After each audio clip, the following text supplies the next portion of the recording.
because I want to just wear a simple t-shirt. Is he good?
Good evening. This is Tuesday, July 11th, 2023 at 6 p.m. Now it's really 6:10 p.m.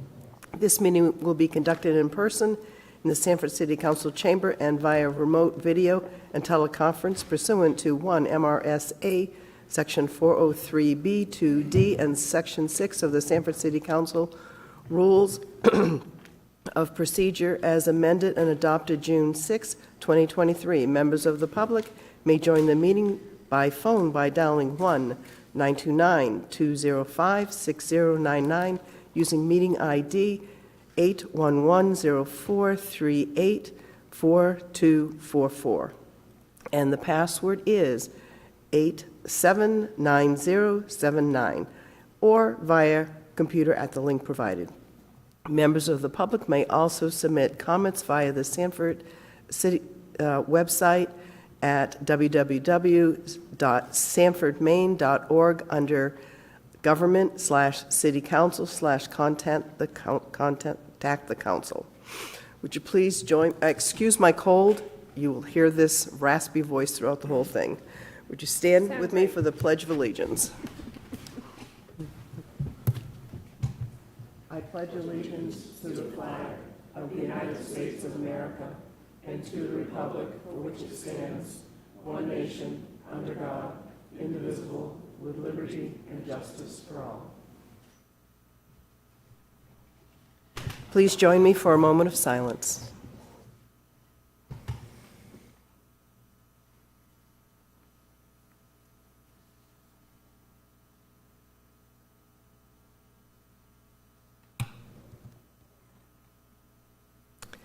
I'll do a roll call. Deputy Mayor Herlihy. Present. Councilor Stackpole. Present. Councilor Hanselman. Present. Councilor Martell. Present. Councilor Tranche-Montagne. Present. Councilor Hitchcock. Present. And I am Mayor Brink. And also present are the City Manager Steve Buck and Executive Assistant Larissa Ricketts. Now under minutes, in order to approve the minutes from the regular City Council meeting held on June 20th, 2023. Do I have a motion? Pete? Yeah, I approve the minutes. Do I have a second? Nathan? I'll second that motion. Thank you. All those in favor?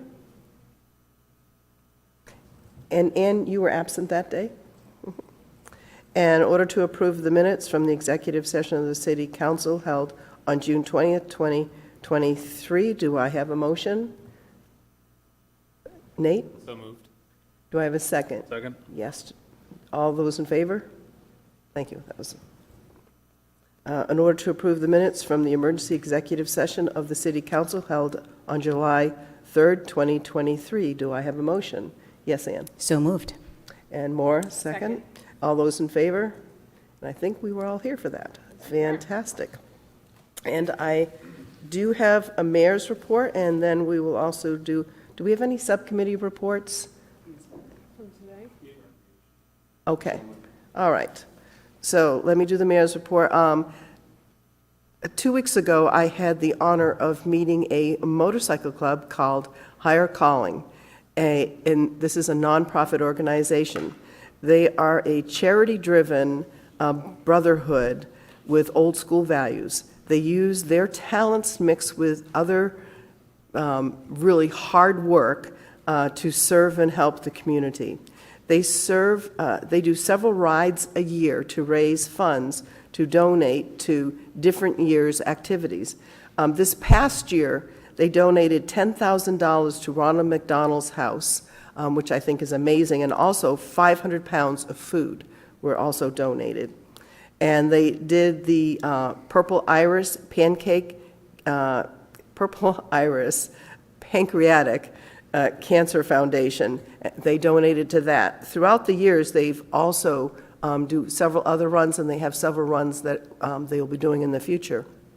And one of them is they do a toy run, they do a one for the Veterans Affairs, they do a run for foster care, they do for pet rescue and the autism awareness.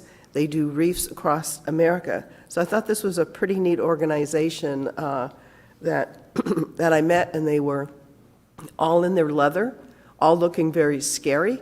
When you walk into this huge crowd of 30 men with long beards and leather attire, but they were the nicest guys you could ever meet. So that's a good lesson to do not judge a book by its cover.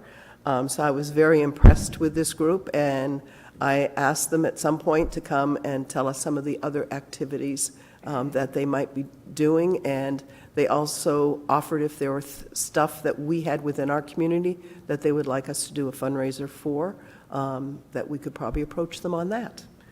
So moving right along, we had some subcommittees. Nate, did you have one? Yes, the Recreation Advisory Board met on June 21st. That was my first meeting there with them, and I appreciate the warm welcome that I received from that group of dedicated people. So the summer camps had just... How's that? Okay. All right. I'm still getting used to this. So if anyone didn't hear, that was my first meeting with the Recreation Advisory Committee. I thank them all for the warm welcome. Summer camps had kicked off on June 19th, and things were going well. Back then, there were a couple spots remaining. I don't know if there's an update on that, but things seem to be going fairly well. There were a couple positions still needed to work at the Parks Department. There were a few 16-week positions held that were needed. And so if anyone's interested, please reach out to the Parks Department. Regarding the rail trail, based off our vote on June 6th to turn it to a linear park, there's some discussion about creating signage for the public on those areas, on that rail trail. And there hadn't been any fielded complaints since the rule change, but again, this has been a couple weeks ago. I'm not sure about an update on that, but we'll be meeting on the 19th, and I can update the council at that point. There was a discussion about a fee structure for Memorial Gym. I'm not going to get too deep into that because I know that was discussed in property subcommittee, but there's some discussion about how to arrange a fee structure, if anything, for the use of Memorial Gym for local organizations. And I think those are essentially the big points regarding what we met about, and we'll be meeting again on July 19th. Thank you. Ann, did you have one? Thank you. Well, honestly, I kind of blanked that we had subcommittees this morning. But yes, just this morning, Public Safety met. The Mayor, Councilor Martell, and I were all in attendance. We got to have Matt Hill with Public Works and Department of Highway be there with us to discuss concerns raised by one of our community members. And I want to say, one, it was really nice to hear from a community member that really shared their concerns in an eloquent manner and had some really great suggestions on areas for improvement within our city.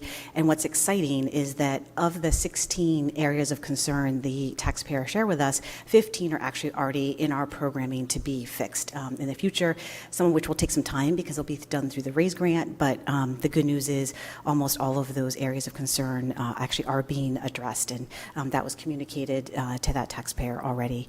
Loving the fire department updates.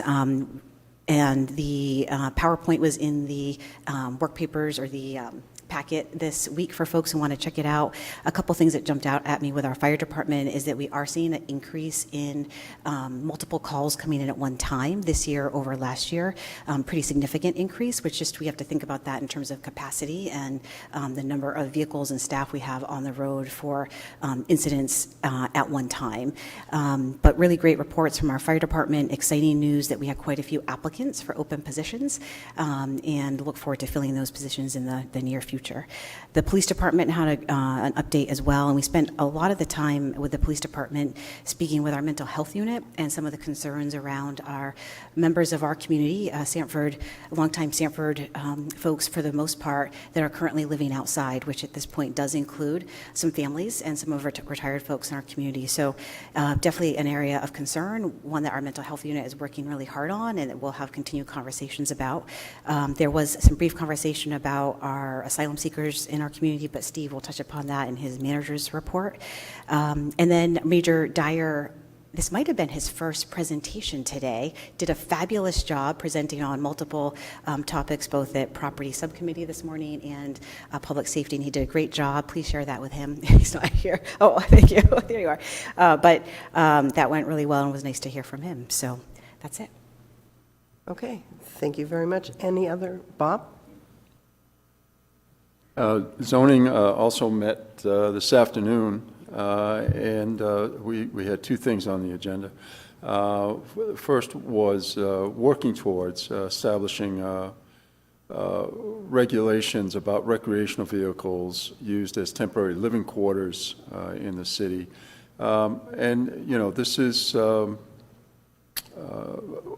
work that we're trying to do to, I think, basically what you say is try to clean this up and make sure that the recreational vehicles that are being used, and you know, this includes people coming and visiting their family, and using their recreational vehicle while they're here in the city, as well as some people, I don't think there's very many doing this, just trying to find a place to stay for the summer.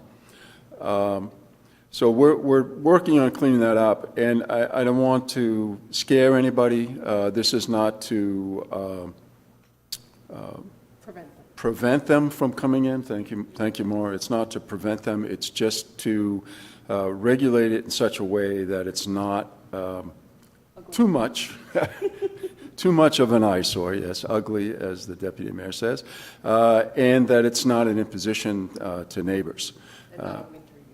Right, and not a winter use, because this will be from, at this point, around April 15th to the end of October. So it's quite a breadth of time there.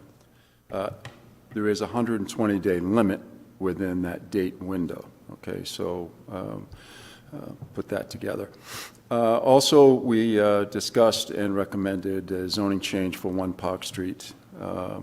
And that's on map K, lot K32-24, and that came out of the subcommittee. Both of these came out of the subcommittee to move ahead. We'll be discussing that zone change. The recreational vehicles has gone back. It was a draft. It's gone back to be redrafted and will come once again to the zoning committee before it comes to the council. Thank you, Bob. And in case you're wondering why we seemed a little confused about those subcommittee reports, our meeting times have changed this month. Normally, we would have met, it would have fallen on, I think, July 4th, which probably wasn't a good idea, so we moved it to today. But we will also have another meeting just next week. So the subcommittee meetings that we're having tomorrow will be reported on next week, and not today because you can't report on something you didn't have yet. All right, Steve, manager's report. Thank you. Several elements tonight. Pending grants that was mentioned earlier in the subcommittees today to report out on those. So I have 2 of those to report out on. The fire department has again applied for the SAFER grant for the same 4 firefighter medic positions. That is a SAFER grant that would fund those, each of those 4 positions for 3 years, and there's no retention portion of that. There's no clawback, so that's very favorable. But this is at least the 3rd time of applying for the SAFER grant. Each time we've modified, learning what we learned from the prior round, whatever that is that we were able to learn. The application is now going forward, though, with a letter of support from Senator Collins. So that came from our June 23rd meeting that we held with the senator. Chief Susi spoke to her about the importance of the SAFER grant and a bit of discouragement that the state of Maine has really not been able to capitalize well on that. So the senator quickly penned a letter of support that went in with our pending application. This would complete the complement of 13 firefighter medics per shift. It would allow staffing of the 3 ambulances as needed. Would support the increased revenue generation from the pending advanced life support relicensure from our BLS. That would significantly increase our funding with Center for Medicare Services and allow for the potential of a paramedicine team for the upshift during the daytime of 2 paramedics. Fire Department was also invited and has submitted a grant proposal to the Maine Extended Community Health Project, or ECHP, for the start of a community paramedicine program. This would be a singular position that would respond in tandem with our mental health unit and or alone to address recidivism occurring within our residents. Having unaddressed medical issues, the position would also provide wellness checks, post-discharge checks, and ongoing medical assessments in conjunction with our community hospital. The grant is anticipated to be in the amount of $100,000. It's about a $130,000 expenditure.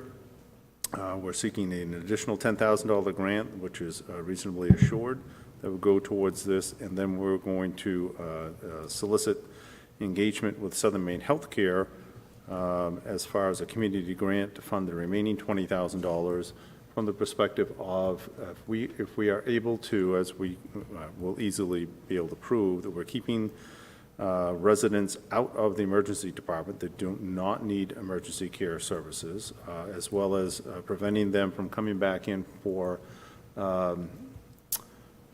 reoccurring services in that 48-hour window, then the hospital will have significant savings from that. So that is the progression at this point in time.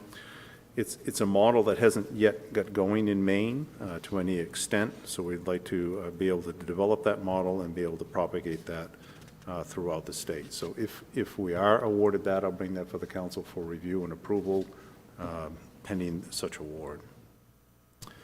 The next is LD 2023, LD 2023. That's the higher density housing legislation that was passed in 2022. There's been a lot of consternation around this at the municipal level, in that the state was supposed to put forward rulemaking on this. They've just completed that, so that's been done. The state was also supposed to put forward community grants of funding for the state mandate. So for our community of our size and having public water and sewer, that would be up to a $10,000 grant to implement those. And the last piece of legislation that was just passed, which was LD 1706, extended the timeline to come into compliance with this for us as a council form of government as being January 1st of 2024. So that's a very obtainable piece at this point in time. I have a meeting set up this week with Jamie Cole, our Director of Codes and Planning, as well as Aaron Moriarty, our new planner, to discuss the strategies as how we get those amendments done to Chapter 280 and move those forward with the City Council so that we can meet those deadlines. The next piece, I copied into your report, the formal report. It was a reprint that came from the Main Street memo that was produced by Jordan Wilson, our communications coordinator. It was also reprinted in the Reporter. This was the visit with Senator Collins here on June 23rd. It was an exceptionally good visit. We actually got more time than what we anticipated. The senator wanted to have a presentation, and that's what we did, on all of the federal resources that the city's been able to muster and how we are utilizing those to accomplish the city's overall goals. So one of our first thank yous to the senator was the RAISE grant. She was very instrumental in us receiving that $25 million RAISE grant, which is a $5 million match from both the state and the city to accomplish the scope of work in our downtown. We talked how we'd gone from the Tiger grants and being in competition with Maine Department of Transportation to actually building a working relationship that is now expressed statewide as the Village Partnership Initiative, which was our successful application for the RAISE grant. We talked about the joint land use study that the city's participated in relevant to the Portsmouth Naval Shipyard and the importance of the workforce, having in 2022 $41.5 million of payroll coming into our city from the workers from the Portsmouth Naval Shipyard, and how we link into transportation and housing. So the senator was very appreciative to hear about that. We talked to the senator about the Safe Streets for All, the work that we went through to obtain the RAISE grant. We then flipped over to the Safe Streets for All. We've been awarded that $200,000, which the city's putting $20,000 with that.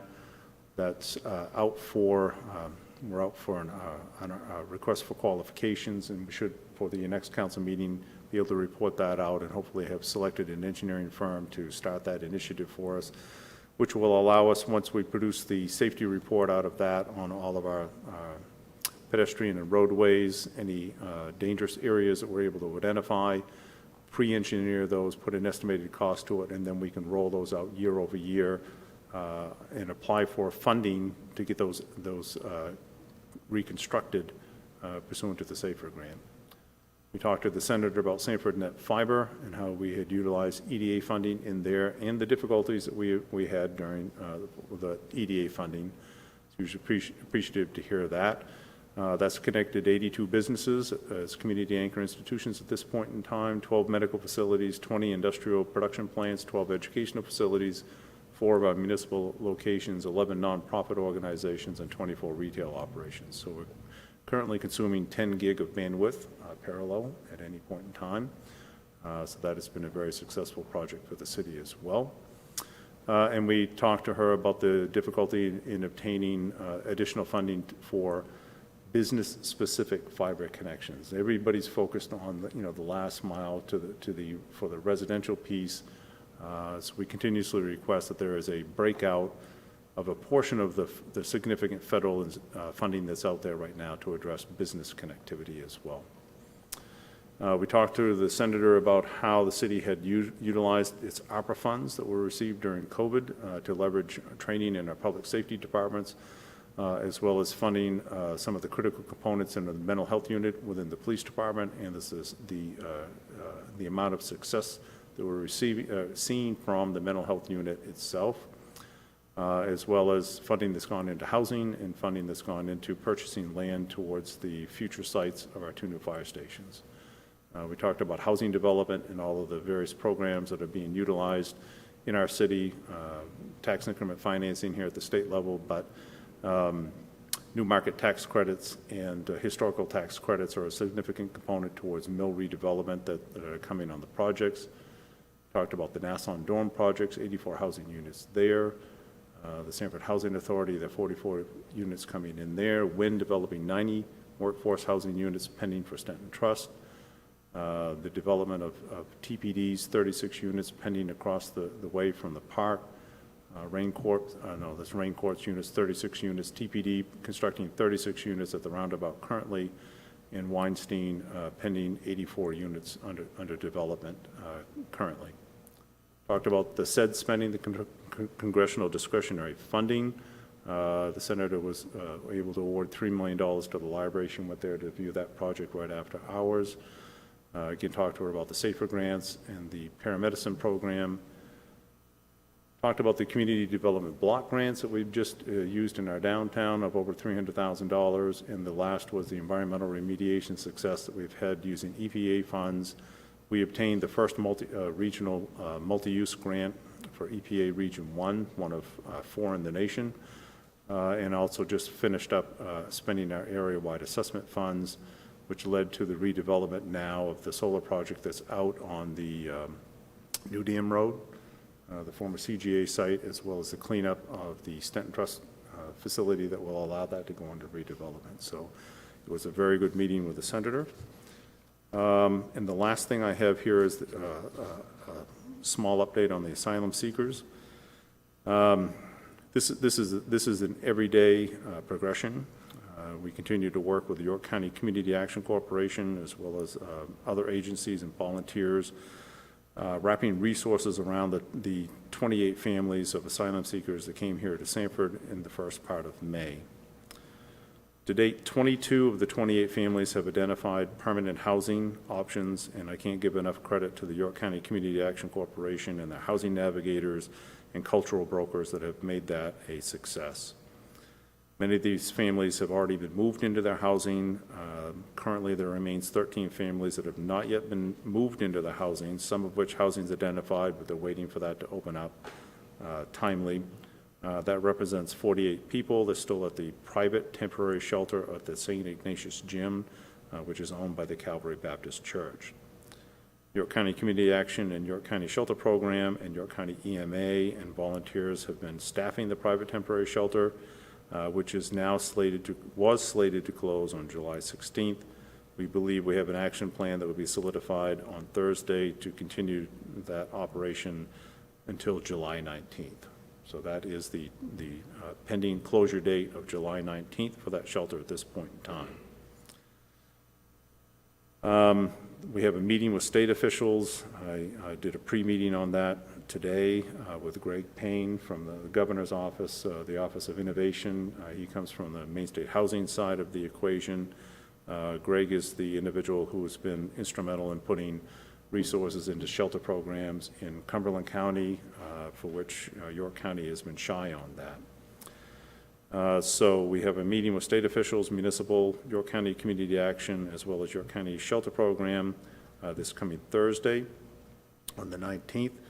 We're going to talk about the next temporary shelter solution, what those facilities might be, and how this would impact the original families.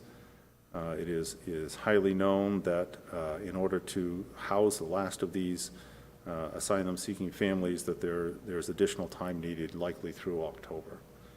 So we're trying to stand up a new shelter location using state funding. And I can't get into those particular locations yet, but hopefully I can after this Thursday. Aside from that, we heard significantly again in the public safety meeting that we had this morning. I have a meeting scheduled on Monday with the Sanford Police Department's mental health unit. The homeless population is not just the asylum seekers. That has been the focus over the last 2 months. I believe strongly it's time for our community to go back and focus on the homeless population that we had prior to the asylum seekers and put the same type of extraordinary efforts around those individuals. We know that we have 90+ people that are unhoused in our community currently, and they need to be addressed before the weather gets colder. There's been a continuous and upsurge of new homelessness in our community, comprised of economics, mental health, and substance use disorder. It's an upsurge which is much stronger than what we've seen in years past, and is not showing any signs of slowing. So we will again, starting on Monday, we'll start to draw upon the partnerships that we have with our area agencies and our providers around mental health facilities, around substance use disorder, and around housing options for these individuals that are currently unhoused in our community. Thank you. Thank you, Steve. Just a couple of comments about your report, and thank you very much. It was a lovely meeting with Senator Collins. I enjoyed that very much, and it's very seldom that you get to chat with people about the county. My family is from the county, and Steve is from the county, and Scott was from the county. So I'm surprised we didn't all switch into talking French, but we didn't. So it was a very enjoyable lunch and kind of reminiscing about that environment also. And she is a lovely person We to did chat play with. the county card. We played the county card hard. Well, and we probably are valuable going to card. get some funding from that. Yes. Also, just a comment about the gym closing with the asylum seekers. That is, excuse me, that is a necessity. Pastor Bell needed to close that environment because he's getting ready for his school. So that, we all knew that that date was coming, so it wasn't a surprise. And he really needs to do that in order to get ready for next year, the school year. Also, I'd like to thank Jen Davies, who happens to be in our audience tonight, for all of her work with finding housing for the asylum seekers, and also the number of times you opened up Nassau so that they could learn to cook their own meals and share that environment, so they weren't eating just American food. They were able to have their own culture's food. So thank you for that. Also, I wanted to talk about the 90-something homeless population that we have. People are going to see them on various streets, and we're going to see them on park benches. We're going to see them with tents someplace they think is kind of hidden from public, but sometimes we see them because they aren't that hidden. They have no place to go. So when we get upset that we're seeing these situations, remember, these people have no place to go. And they keep getting moved around from one location to another. And we as a society need to start to do something about our homeless population. And I know Steve and I had some talks. He's going to be meeting with some other people. We even talked about possibilities of a shelter in Alfred, talked about maybe the courthouses that are now empty. Are there opportunities out there that we are unaware of to find places to house the unhoused? So please be patient when you see people in our parks or on our streets, and remember, I keep thinking, that could be me. And I always view things as, that could be me. So please be kind to those people around you. All right, now we're going to move on to my favorite part of the agenda every time. And this is the communications and presentations, and we're going to be doing the presentation part. The introduction of the new major of operations for the Sanford Police Department, and Officer Anderson, Chief Anderson, are you going to be doing this one?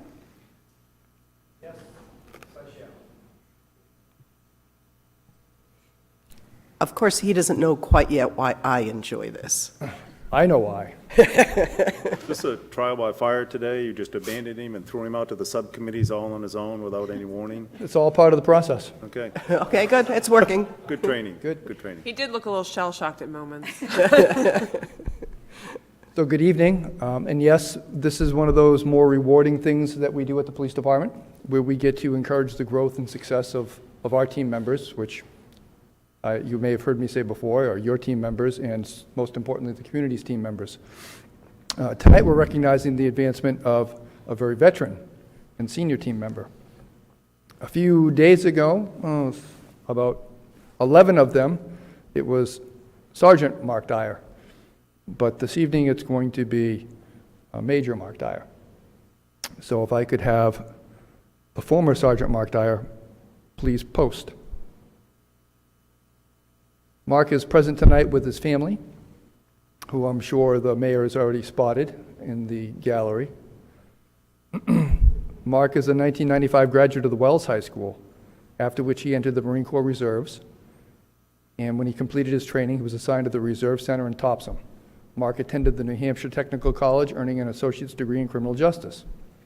Thus, shortly after, he was hired by the Sanford Police Department in 2001 and has navigated his way through our agency, holding numerous assignments and responsibilities.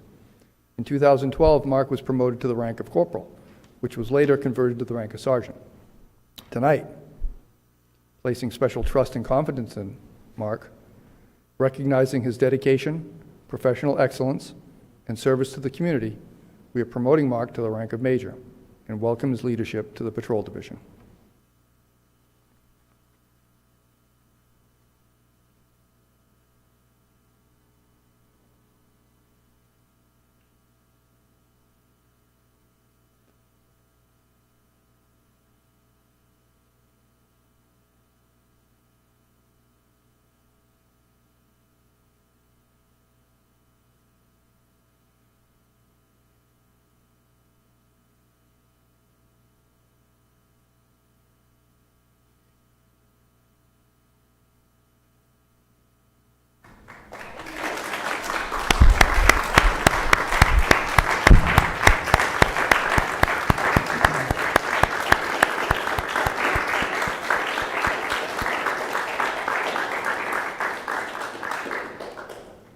Mayor, did you have anything you wanted to?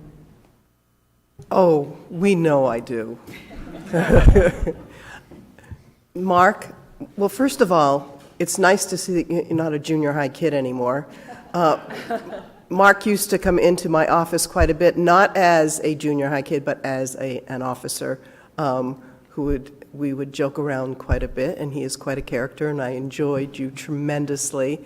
And because of that, I'm going to honor your family by asking them to come forward and have a picture taken with you up front. So are these your two sons? Okay, come. She can come too, because she's going to be family. Come on up. She got her makeup done, her hair done, because she's been warned. Am I correct?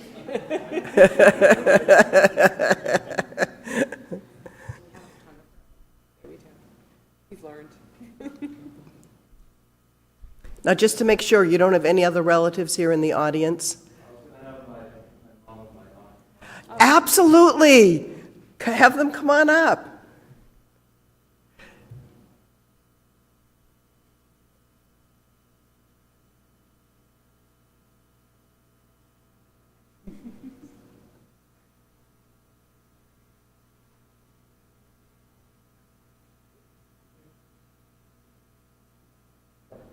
Great pictures. Wonderful. Congratulations to the family, too. Thank you. Thank you, Mark.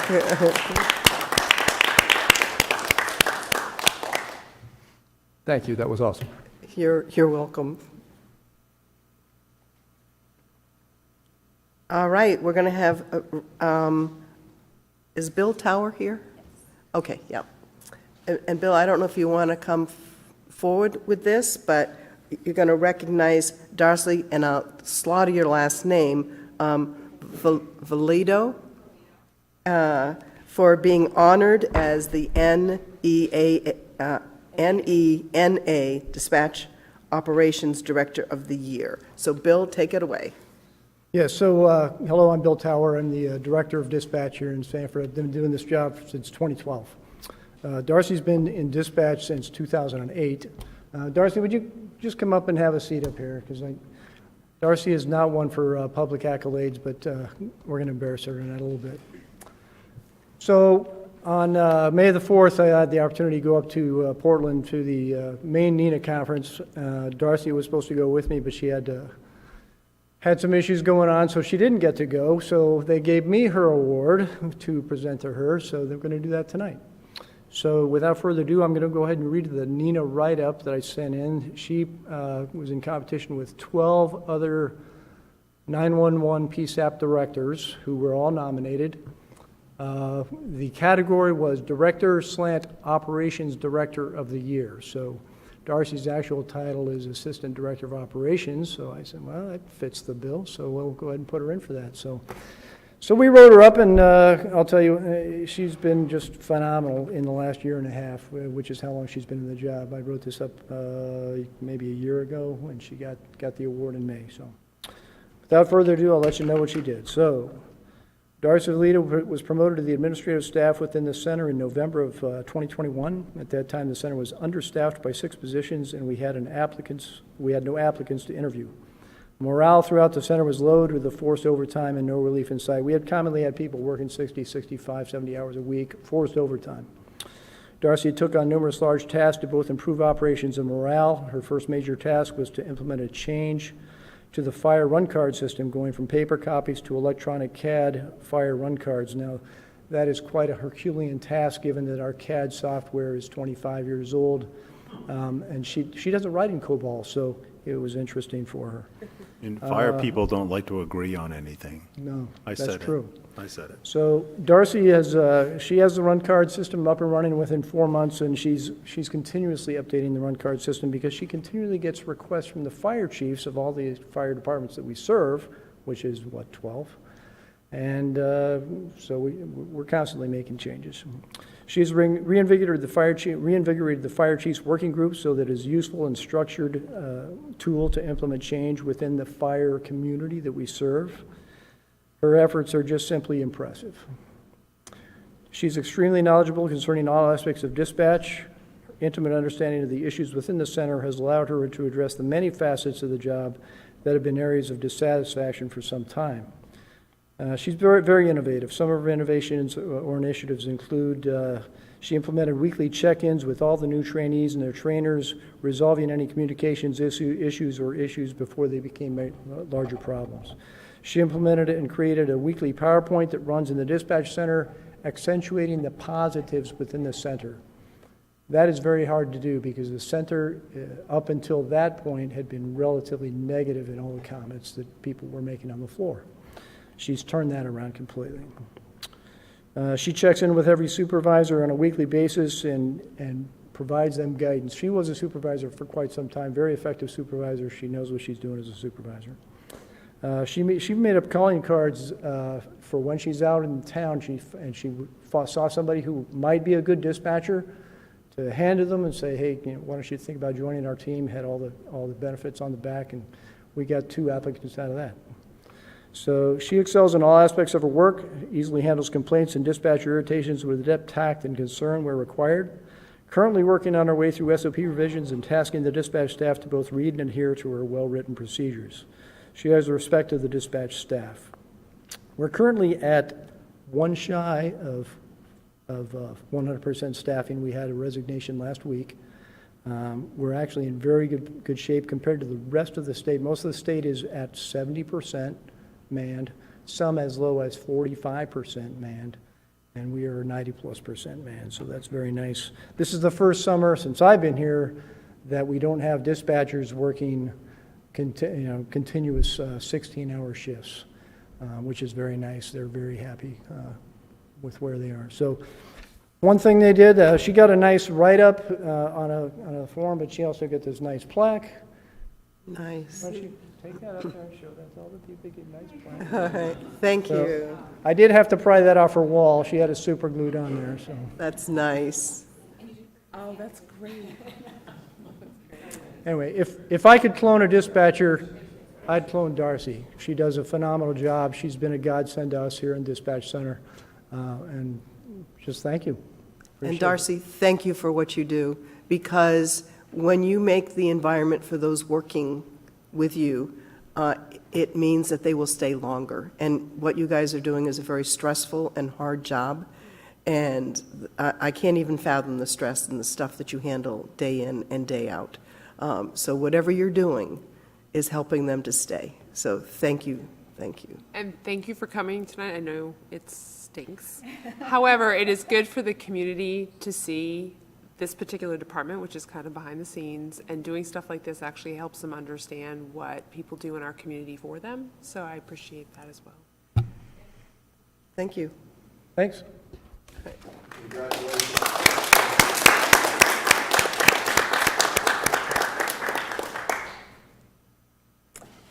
Okay, any public participation?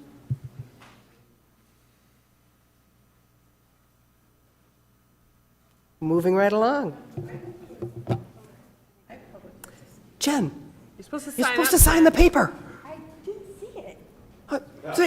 It's right there. Oh, the school committee one is back there. Okay, Jen, Okay. we'll let you speak anyway. Okay. I gotta put my glasses on. I'm getting old. Oh, now, knowing some of the texts I've gotten from you, you have 3 minutes. Yes. I timed myself. Okay, Yeah. all right. Okay. Hello, my name is Jennifer Davey, and I'm a resident of Sanford. I wear a variety of hats in the community, as I currently hold a seat on the Sanford School Board. I'm employed by Nassau Community Center, and I'm a contract employee with York County Community Action, as well as Maine Immigrants' Rights Coalition. I'm here tonight as I see on the agenda that there will be discussion around amending City Code Chapter 155 and 149, establishing a shelter license, standards, and fees. I appreciate the work that the City Council has done thus far in helping to assist the influx of families seeking asylum. I appreciate the work that our General Assistance Department has done in assisting families, and I appreciate the work that organizations such as YCCAC, Merck, and Nassau have done in assisting these new residents of Sanford. Additionally, the Sanford School Department have been rock stars in getting families acclimated to the schools and the various programs that they are currently running. And lastly, I would be remiss if I did not give a huge shout out to the countless volunteers who also have made the transition for these families in our community a positive one, as well as a large showing from faith-based communities in Sanford who are continuing to provide assistance to families. I want to share the positive and good things that are happening with the settlement of families seeking asylum in our community in hopes that it continues to guide your work. I will keep examples brief to be respectful of time. Today, as we moved a single dad and young daughter into an apartment, the neighbor next door came over and offered the use of her washer and dryer, as his unit does not have one. Last week, I moved a family into a unit, and the neighbor showed up with a microwave and introduced themselves to their new neighbors. Several weeks ago, I moved a family into a unit, and the neighbor insisted on finding all of the furnishings they need and lets them use her Wi-Fi. Tomorrow, we have a community volunteer giving up her morning to take several women grocery shopping in preparation for community kitchen cooking at Nassau. And on Friday, when cooking happens at Nassau, we have a dedicated Portuguese-speaking volunteer who shows up every week to assist in the effort. This morning, we had 4 women from a local congregation show up at an apartment of a family who just moved in at the same time Mom had a baby. These women showed up ready to help the family clean and organize and do all those tasks that Mom would typically do if she wasn't recovering from postpartum. There are countless other examples that I can continue to share, but I am hopeful that you are hearing that the families who have moved into the Sanford community are being welcomed and cared for. As the city government continues to make policy about how to support or not support the invitation of families seeking asylum to settle in our community, I would like each of you to know that I believe these families are a big piece of the future of Sanford. As I help families sign for apartments, I always ask them what their professions were before coming to the United States. We have had accountants, painters, mechanics, long-haul truck drivers, nurses, gas station attendants, to name a few. Each family knows exactly how many days they are in regarding their 6-month waiting period to obtain a work permit, and always tell me that although that was their job that they worked in Africa, they are willing to work any job here in the greater Sanford area. I know each of us can recognize that the lack of workforce in our community contributes to the closing of businesses or limited hours of businesses or lack of service in businesses we frequent. These asylum-seeking families are our future workforce. I understand that there is initial cost associated with supporting these families through our GA system, but don't shoot a gift horse in the mouth. These folks are itching to work. This community was built by Canadian immigrants, my family included. Let's recognize what worked in the past and welcome what is right in front of us. As the shelter at St. Ignatius Gym closes in the next week or so, I fear that we are just inviting another makeshift, stand-up, temporary system. Although I appreciate Steve's earlier comments, it sounds like there is some infrastructure being built. But what could that look like? Private citizens taking in families, camping, homelessness in the parks, etc. Referring to my gift horse analogy, let's not be short-sighted in decision-making. Let's recognize what did not work in regards to what happened in May, and there was a lot that did not work, but recognize also what is working now.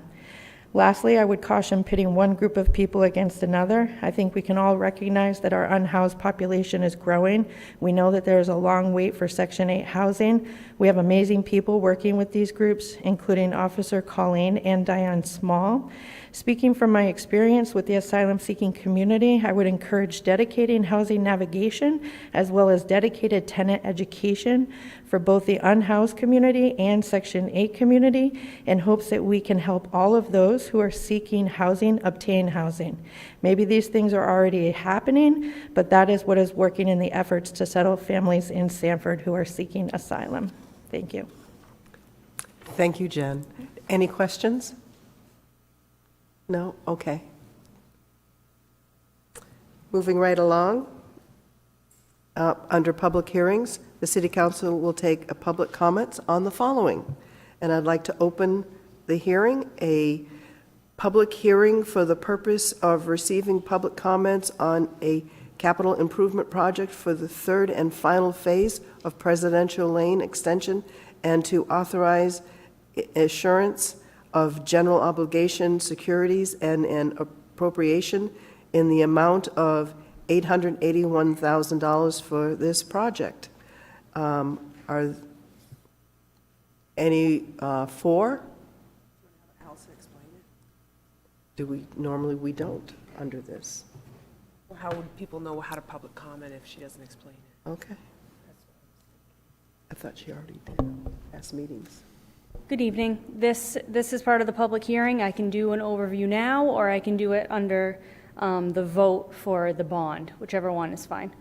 Well, I've always had a hard time with people being, what are they public commenting on if they don't understand it? That's what Yep. I've always thought, that the Okay. explanation should come first. That's fine. What a great positive meeting so far tonight, too. Very nice. Do you want to get an award? Or your picture I taken? mean, why not? If you give me an $881,000 award, See, there we I go. would go home really It's happy. coming. Yeah, Wait, that it's would be Two perfect. two down. Wait for it. All right, go ahead. we have all the tools to succeed. Legal review is complete, and we've had many internal meetings about this to bring us to a point where we can move forward with the bond for this project. The bond will be paid for with a combination of TIF district revenues, infrastructure fees paid by each new development that takes place within the Presidential Lane road, and then lease revenue from the development if we need it to put it towards that. There will therefore be no impact to taxation for this bond. I've created 2 different spreadsheets to walk through with you guys.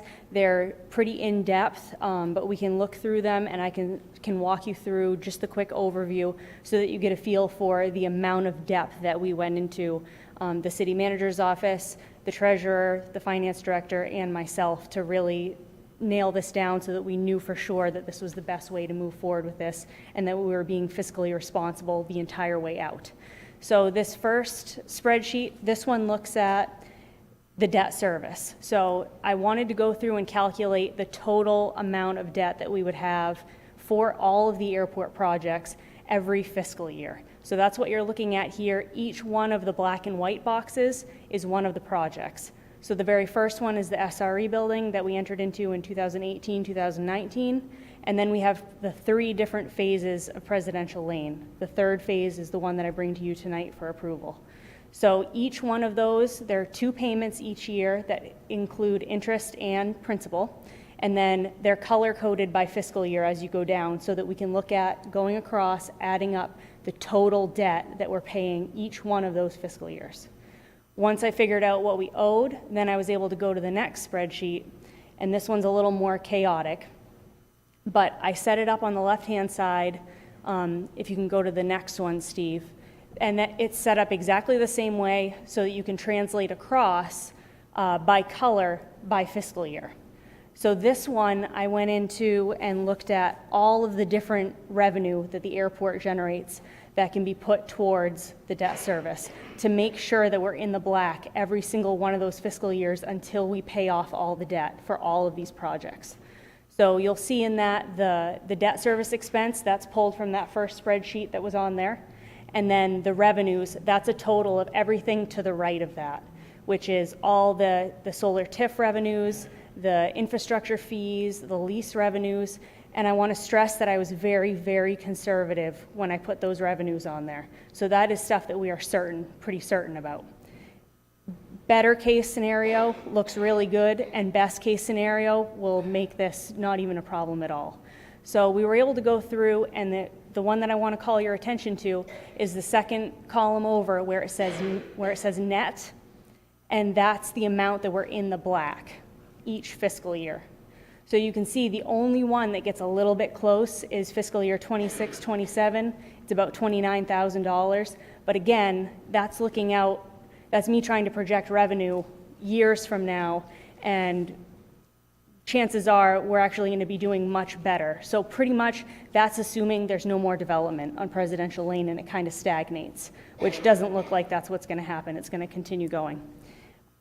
So that's how we went into this. We made sure that we were being responsible so that future budgets weren't going to be impacted. So this is all above and beyond still covering and paying for the airport's operating expenses too. That is included in that still being in the black. So all of the way that we've been setting up the fiscal responsibility at the airport is allowing us to finance our own improvements and our own capital improvements so that we're incentivizing economic development and we're less dependent on the federal government and the state government, and we can build these projects the way we want to do them, not necessarily the way FAA tells us if they only want to give us a 25-foot taxiway, for instance, and we know that we need a 50-foot wide one. So this works out really good. The other tool that this has created is this spreadsheet, so that when we get out to like 28, 29, 29, 30, and we start paying off some of those debts, then we can look at future budgeting and say, okay, now we have this other big project that's coming up. What else could we bond and keep this going? So this is going to be a good tool that we'll continue using during the budget process. So that's the overview of the bond. The bond itself, the $881,000, that's for phase 3 of the project. This was a unique contract. The contract for Jamco excavators will be a subsequent agenda item tonight, and then also the remainder of the work for the water district to install the rest of the water line in the project. And those two amounts total up to the $881,000. So, and I'll just add to your presentation. So Presidential Lane is an extension of options for people to have hangars at our airport. Correct. And there's a map, I think, one of the next pages. And I also, just last week, had a meeting, parcel WH1, which right when you drive through the gate, right next to where our office building is, there's the field right there, that's redevelopment area 2. And we had originally just had a spot for one box hangar. And I have a developer who's, I drafted a lease option for him. He wants to put 14 units in. So we're talking probably over close to 30 units within a year and a half or 2 years. That'll be put in over there. So it's working. The economic development incentive is working. Any other questions? We'll wait our questions for the agenda item. Right. Does anyone here have a question? Any comments? All right, close the hearing. And I'm going to, for a few minutes, turn it over to Maura, so I don't keep coughing. Item 23-2801 is the consent agenda. Are there any objections to the consent agenda? Hearing none, I'll declare the consent agenda passed. Old business, there is none. Could I have a motion to add the new agenda item 23-307-01 as new business? So moved. Second? We all have a copy of it. It's going to be the second item on the agenda. All those in favor of the agenda item? Thank you. And you'll hear about it in just a sec. New business, 23-281-01, order to confirm the city manager's appointment of Benjamin L. Thompson to the position of assessor for the city of Sanford pursuant to section 402.3 of the Sanford City Charter, and to appoint Benjamin L. Thompson as assessor for Sanford pursuant to Title 30A, section 2526, subsection 5. Mr. Buck? Yeah, so everybody's getting a reward tonight. This is mine, so. Our longtime assessor, George Green, retired the end of May of this year. The city had shared an assessing position with Old Orchard Beach on a 50-50 basis for quite an extended period of time. But both of our needs had increased, so we decided not to share that the city would move to a full-time assessing position this year, so it'll give us 2 full-time assessors and a support staff in the office. Pursuant to our Article 8, Tax Administration Section 801, city sought applicants for an assessor to be hired on the basis of training and experience as a certified Maine assessor. We advertised the position, had a very well-qualified field of applicants. I was very pleased with our field of applicants. We chose to interview 4 of the top 2 candidates, received a secondary interview, and pursuant to that process, we selected Benjamin Thompson. He is a certified Maine assessor. He's been selected and he's started work for the city already. Most recently, Benjamin served as the chief assessor in charge of the staff of 7 for the Cumberland County Regional Assessing Office, performing assessing for 5 separate communities within Cumberland County. And Benjamin, I'll have you elaborate on this further, but Casco, Falmouth, Gorham, North Yarmouth, and as an agent for Baldwin. I recognize the strengths and experience in performing the full assessment for each of these 5 towns simultaneously, working with 5 different managers, 5 different code departments, finance and treasurers. If he survives all of that, you will survive us just fine, I'm sure. I also recognize Benjamin's exceptional use of technology and the command of the Vision software package.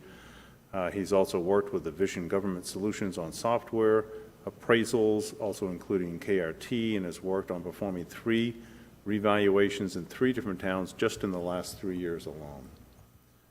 He's also a very strong in personal property assessment and maintenance thereof, which is a critical component for our city. He also has an exceptionally strong knowledge in tracking and managing tax increment financing as yet another heavily used economic tool for which our city is dependent upon. So, Benjamin, with that, I will allow you to introduce yourself to the council, please. Hello, good evening. Got good news. The sun came out today, so that's good. My name is Ben Thompson. I go by Ben, so I'm happy to go by that. I have been a certified Maine assessor in the state of Maine for the last 9 years. So I have a lot of experience, as the city manager was saying. I've been involved with advising the boards of selectmen in Hiram, Cornish, Lebanon, Baldwin with Cumberland County. I was sworn in as the assessor in Casco, Gorham, Falmouth, Yarmouth, North Yarmouth as of most recent. So quite a lot of experience, have dealt with upwards of 24 TIFs. I believe we had 2 more added just as I was going out, and we had to make sure those were accurate. As part of the job, what I'm doing right now, I've been on the job here in the city of Sanford for the last 10 days, this be finishing my 10th day. So we are running towards commitment. We're getting close to that. I am going through and making sure the TIFs are as accurate as they should be. We're also got quite a workload of personal property to get finished and completed. There are some changes, obviously, with a new assessor in charge. There's some things that I am doing a little differently. And so the staff down there has been very, very reliable and very good to work with so far, and I don't expect anything different. But a lot of different things coming in as I'm coming in with the wealth of knowledge and things that I know. The towns that I've dealt with Trio software, but also Munis, so I'm familiar with that as well. So are you familiar with our methodology of trying to stay as close to 100% as possible so that we don't have to reval? I am familiar with it. I don't know that I 100% agree with it. But we'll see where we go. Yeah, Yep. so revaluations are expensive, so. You Yeah, were- it's you were worked, missing it's a- worked pretty well since about 1980. Just in my 10 days, I can see a lot of buildings that are being missed already just because of the which last flyover from Yeah. on the satellite Well, I imagery. think it's a constant in motion. You look at different properties at different times. And so. Anyway, it's been through 2 assessors now, so, it's Lawrence, I think, was the one who decided to do it that way. Dolby. 1987 is a long time since the last reval. I understand, but something I think that makes people angrier when you don't keep up on the number and you let it slip as low as 70, it's a big problem. So anyway, keep it Just up live as through close as 3 you of can. them. Okay. All right, so I'd like to take a motion, then Sue actually has to swear him in. So do I have a motion? Second? Okay. Any questions for him before we vote? I know I hit him with one already. Yes. I'd just like to share my excitement that you're here in Sanford. I hope we can keep you busy and keep you here for a while. And welcome to the team. I hope we'll see you. I don't think I ever met George. I heard his name a lot at budget time in particular. Yeah, George, and then before that, Lawrence. But Been here too long. it will be nice to see you, so thank you for being part of the team. Thank you. Great. All right. All those in favor? All those in favor? Come on up, Sue, for your part of the puzzle. Really, really official. Please raise your right hand, repeat after me. I, Benjamin L. Thompson, I, Benjamin L. Thompson, solemnly swear solemnly swear that I will support the Constitution that I will support the Constitution and will obey the laws of the United States and obey the laws of the United States and of the state of Maine, and of the state of Maine, that I will in all respects that I will in all respects observe the provisions of the Charter observe the provisions of the Charter and ordinances of the city of Sanford and ordinances of the city of Sanford and statutes of the state of Maine, and statutes of the state of Maine, and will faithfully discharge and will faithfully discharge the duties as assessor for the city of Sanford. the duties of assessor for the city of Sanford. Congratulations. Thank you. Welcome. Congratulations.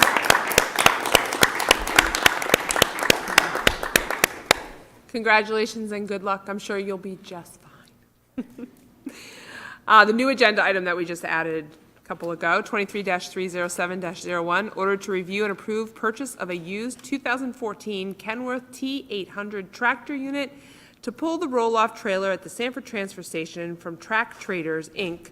for purchase price not to exceed $76,000. Mr. Hill. Thank you. Although economic conditions have been improving, parts availability have been improving, good used trucks are still hard to find. And our garage maintenance supervisor and a deputy director have been doing research, searching for a replacement truck for our transfer station, and found this one in Mississippi. There were actually two of them, and within a week, one of them had already sold, and we were able to put our name on this one. It is a fifth wheel tractor. It's capable of moving equipment for the highway department, towing the MSW compactor trailer for the transfer station, as well as pulling the roll-off trailer that we just purchased for the transfer station as well. We had it inspected by a third-party company called Lemon Squad, who's a nationwide inspection outfit. The inspection came back very good. And it's indicative of a truck that's spent a lot of time on the road in the south of the country, and this one's down in Mississippi. So it does have some wear associated with its age, but it, one of the key things that sunsets trucks for us is salt damage. So it doesn't have any of that because it's been in the south and not exposed to winter salt. So we expect to get decent amount of life out of it, a good service life remaining. The pictures do show that they've kept it in very good condition. So we feel that the offer is very reasonable, and with your approval, we'll be making arrangements to go have it picked up and brought to Sanford. Very good. Do I have a motion? Councilor Hitchcock? So moved. Councilor Trashmontaine? Are there any questions for Mr. Hill about the tractor trailer? No? Just a comment. It looks like it's in pretty good shape, and like you said, something coming from the south isn't going to have a ton of rusts or anything like you would see from something up here. So Nice salty it's weather good to we see. have. So thank you. Thank you. Yeah. Yes, Councilor Hanson. I just thought I should add that, as we discussed at Property Subcommittee this morning, the purchase price of this vehicle is significantly less than we had originally Yes. assumed it would be, which I think is just an important factor as well. And I appreciate the due diligence that the department's doing to make sure we're purchasing well-priced and in good condition equipment. I agree. It's a good process we have, actually, to look for equipment like this, if we can. Okay, so we have a motion, we have a second. All those in favor? 7-0. Now I'm going to do the long one, and I believe the mayor will be fully recovered. Thank you. 23-266-01. Shall the City Council, 1, approve the third and final phase of the Presidential Lane Extension, a capital improvement project including infrastructure and road extensions located at the Sanford Seacoast Regional Airport and other expenses reasonably related thereto, the project. 2, appropriate a sum of up to $881,000 plus any additional premium to fund the project. 3, authorize the mayor and the treasurer to issue general obligation securities of the city, including temporary notes in anticipation of the sale thereof, in an aggregate principal amount not to exceed $881,000, plus any additional premium to fund the appropriation. And 4, delegate to the mayor and treasurer the authority and discretion to fix the dates, maturities, interest rates, denominations, calls for redemptions, with or without premium, form refundings agreements, and other details of said securities, including authority to execute and deliver the securities, certifications, and agreements, including the execution of any loan agreements relating to the purchase and financing on behalf of the city. Just so you know, a lawyer writes this. So, do I have a motion? Councilor Hanselman? So moved, Madam Deputy Mayor. Do I have a second? Councilor Second. Jonathan? For some reason, I drew a blank. Martel? That's what I use first names. Okay, we have a motion and a second. Do we have any questions for our airport manager? We've actually looked at this quite a bit during the past few months, so. Any questions for her? Yes, Councilor Hanselman. Well, I just wanted to comment that I'm really grateful for Allison's work on our airport, and it's been really exciting seeing the progress that we've been making over the 4 or so years I've been sitting here, and this we're kind of coming to fruition of some ongoing projects. It's just very exciting to see, and the fiscal responsibility that has been put into making these projects happen is impressive, and I don't think is something you see at small local municipal airports across the country. So I think that's something the community should be really proud of. I agree. We used you as an example today, just so you know. You're welcome. Okay, all those in favor? Oh, yes. Yep. Mr. Beck? If I could, so the extraordinary part of this is you have an omnibus TIF district sitting out there, which was the solar development, and then you have attached inside of that omnibus, you have the Presidential Lane extension, whose growth is paying for itself, right, which is spawning other new growth. And is serving to pay off the debt service for the new snow removal equipment building and admin building that we have out there, and supporting 3 bonds, a 250, a 250, and now the 881, and those 3 bonds will be paid off in an 8-year period. That's extraordinary. So my compliments to Allison and the management of the airport and everything that's been accomplished there in her tenure. So thank you very much. And I think you just got your reward. I was just going to say, is there a certificate for her? All those in favor? Good luck, Allison. Now we have 2 more. She's like, wait, you got to vote for the other 2. Yeah. We've got one in between, 23-292-01, in order to authorize the city manager to sign a statement of work and service level agreement prepared for Info Maine, a Maine information network, Taylor, Maine, to add, and I'm going to, instead of the letters, I will read it out, what it means. Maine Online Municipal Vital Records Request Service to the current online service offered by the city. And Steve, are you talking on this? I'm not. I'm going to ask our city clerk, Sue Cody, to come forward on this. Just so you know, I had to actually help someone get a vital record from Portland today, and it was all paper, so this is going to be nice. I'm surprised Portland didn't have this, actually. And just yesterday, I took a phone call from somebody born in Sanford, now living in Florida, needed to get a expedited copy of his marriage to prove that his spouse does qualify as a dependent for his insurance, health benefits, and everything, so. This is going to be nice. I cannot wait. Daily, we take calls for this. We did discuss this back in, I think, December at the subcommittee. And I put the request through, waited and waited, hadn't heard anything, sent emails. I think maybe their merger with Tyler might have gotten lost in the shuffle of things, but finally, just a couple of weeks ago, reached out again. Oh, you haven't got that paperwork yet? Oh, sure, let me get it to you. So there it is. I've got that. I read through it. Everything looks good.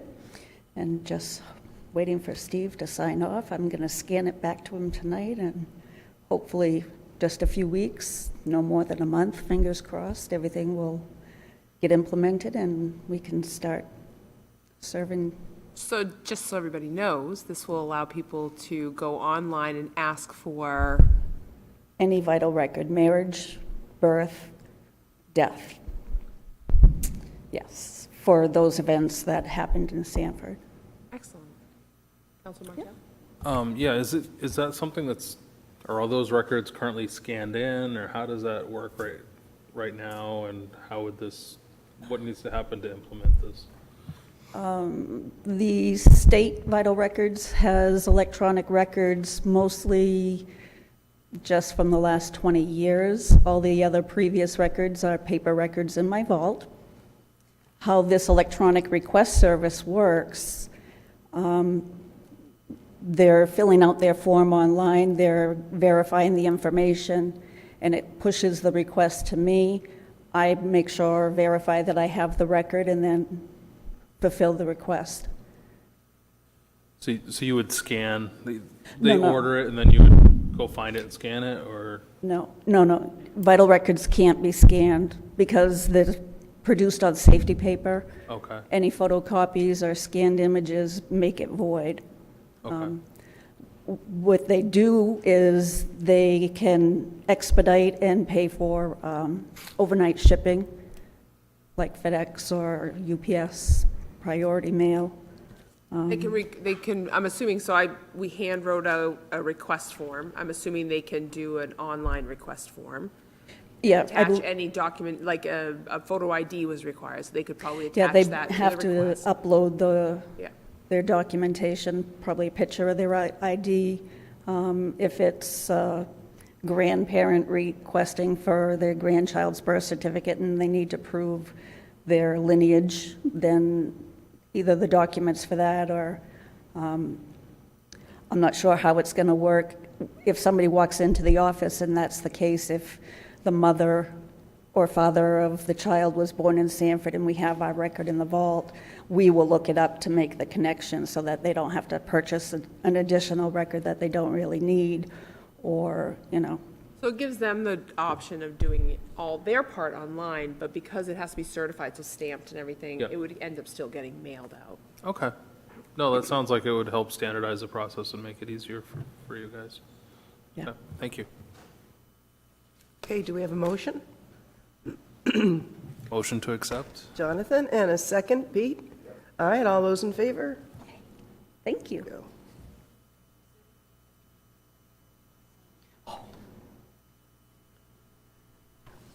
Now, Allison, we'll get to your final two.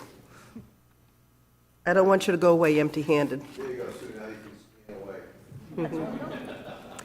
23155-01, in order to approve Phase 3, final of the construction of Presidential Lane with utilities with Jamco Excavators LLC in the amount not to exceed $819,648. Madam Mayor, I'll make a motion that we approve Phase 3. Do I have a second? Ann? I'll second that. All right, all those in favor? There you go, another prize. All right. Do you want to say anything about that one, or are we all set? Just one quick note I do want to put into the record. So this was a really creative contract that we came up with to be able to do this, because we realized that we were going to need the flexibility to do this over multiple years, but I didn't know how many years, and I didn't know how much it was going to cost, how much we would have every year, and we would be able to get appropriated. So I want to just do a shout out to Jamco, because they've been very flexible and understanding, even up to this year. I really wanted them to get going on construction like back in April when the budget was approved, just to get going right away. But there's the process with the bond, and you have to do it in order and get the bond first. That's why that was before this in the agenda. It's very specific. And so I just wanted to point out too that this is, we shot for 3 phases. This is the 3rd phase. I believe the total bid when it came in was 1.1 to 1.3 million. I can't remember which one it was. And this brings the total so that we knew it was going to cost more than that over the course of it because of inflation and costs of construction and all the things that go along with it. And we were able to keep it so that I believe it was about $100,000 more than what they originally bid 3 years ago for a project of that magnitude with that many moving parts. So we've done a ton of engineering on the project to be able to keep it within the budget as much as possible. So some of those backup documents that you saw in there were us negotiating back and forth different parts and pieces to be able to make that happen. So a lot has gone into the background, and I'll be really happy when I'm standing on finished pavement in a few months and this is done. All right. And the last thing you have on here, 23-26101, order to approve an agreement for water main extension installation for Phase 3 final of the construction of Presidential Lane and the Sanford Water District in an amount of $61,306.35. Do I have a motion? Mayor, I'd like to make a motion that we approve the Water District section of Phase 3. Do I have a second? Pete? Yeah, I second that. All those in favor? Thank you very much. All right, thank you, Allison. I like it when everybody can go home happy. We all went away with something fantastic. All right. We really should have next an inland freshwater canal so we can land float planes there that are non-amphibious, right? Allison, did you hear that we want float planes, so we want a canal there for float planes? We got a water line, so just fill a canal, land the float planes in there, and we got them. Your dream is my plan. Yep. Canal. That's the next canal. Steve, could that be a lazy river too? It could be like a dual amusement and Yeah. A pump track. The black racer snakes can bathe there in the summertime. And Okay, moving along before we go too far.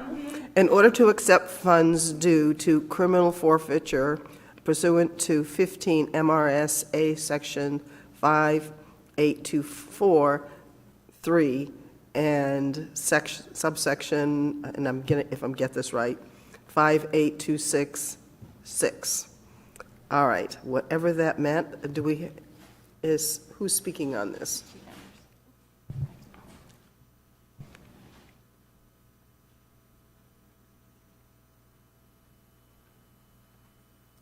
Thank you for coming.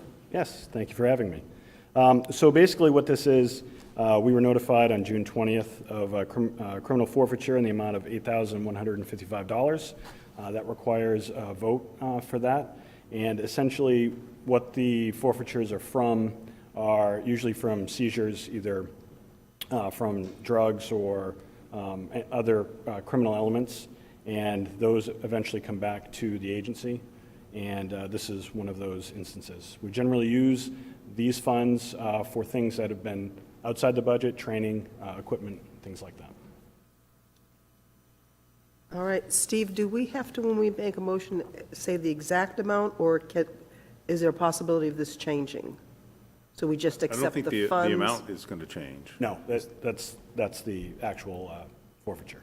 Okay. The big question with this is always the timing for it to be perfected in the court system and actually receive the funds. Okay. So we accept it, and at some point in time, it'll float Yes. down from the above, and Yes. and you'll have it. All right, sounds perfect. All right, I think I might make this motion so you guys have the exact figure. I'll make a motion to accept the funds of $8,155 from the criminal forfeiture. That's the motion. Do I have a second? Ann? I'll second that. All those in favor? I have a question. Sure. Would it be possible in the future to get more details around these forfeitures and where they're coming from? Yeah, I mean, I can give you just a little bit from this one in particular. Okay, thank you. It resulted from a call that we received from an individual that was passed out at Walmart parking lot. Officers arrived, and through the investigation, was able to recover this amount of money from the vehicle due to drug nexus. Okay, so this was a drug-related Yes. forfeiture? Okay, thank you. All right, are we all set? All right, thank you. Okay, thank you very much. Thank you. So I'm going to do the vote again because I think you really wanted to have a question before we took the final vote, right? Okay, good. All those in favor? See how easy that was? It was good. We can always redo. All right. 23-275-01, in order to review and approve the Sanford Arts Commission bylaws as presented. And I have a feeling this is what you guys have been waiting for all this time. Okay, Brady, you're going to present? Yep. I will do the same thing that I did this morning at Property Sub. This did go. Okay, I just wanted to make sure I was off of mute. I'm sorry.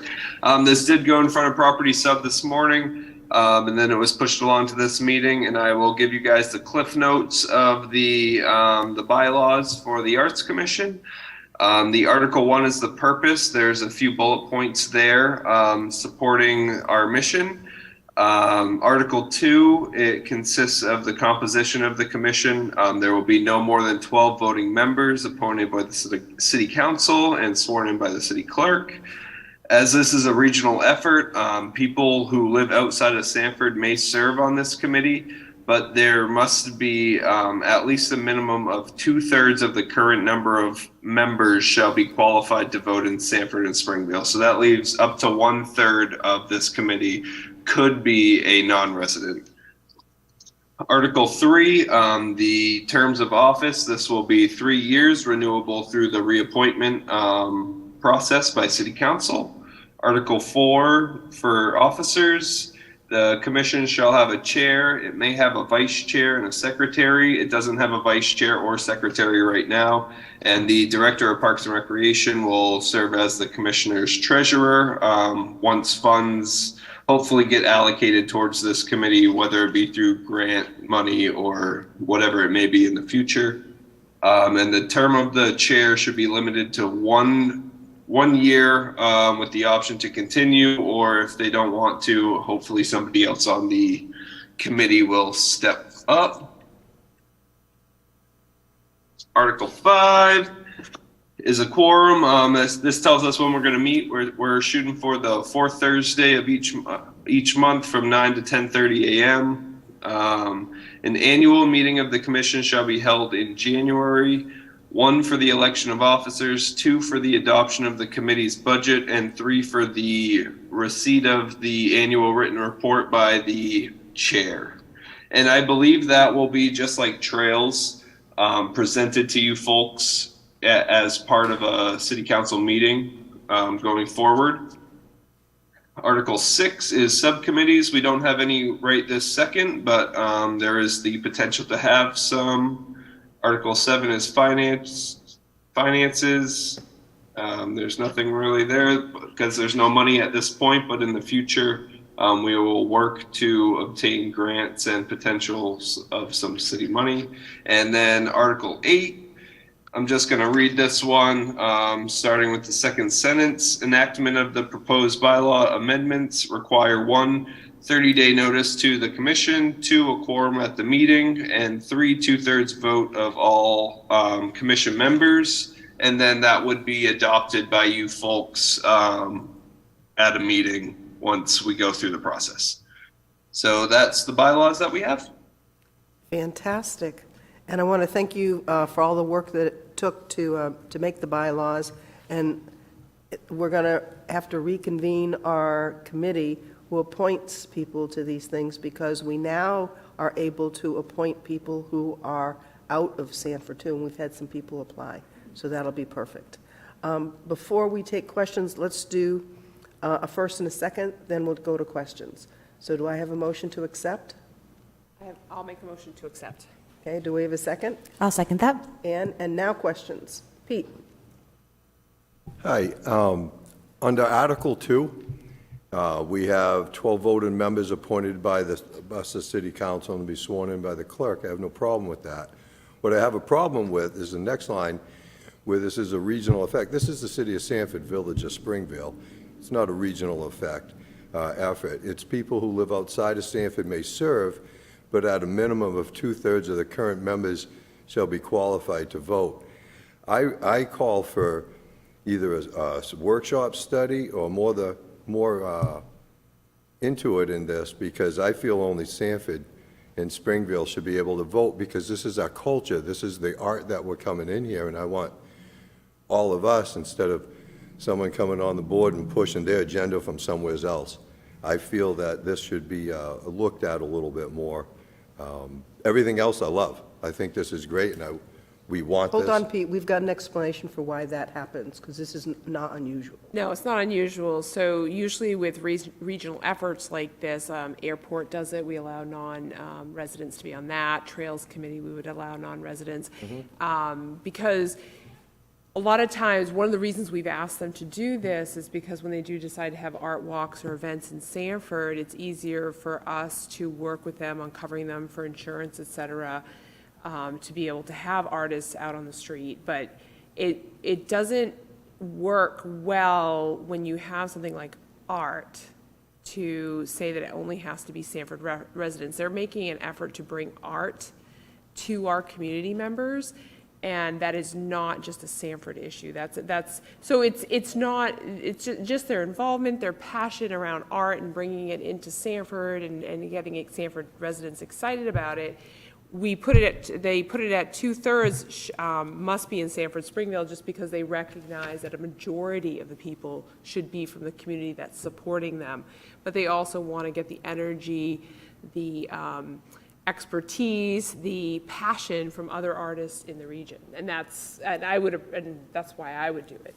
But we're very regional. If it's really important, like a planning board or a school committee or a zoning, it has to be residents. But for something like this, which is more of a passion project.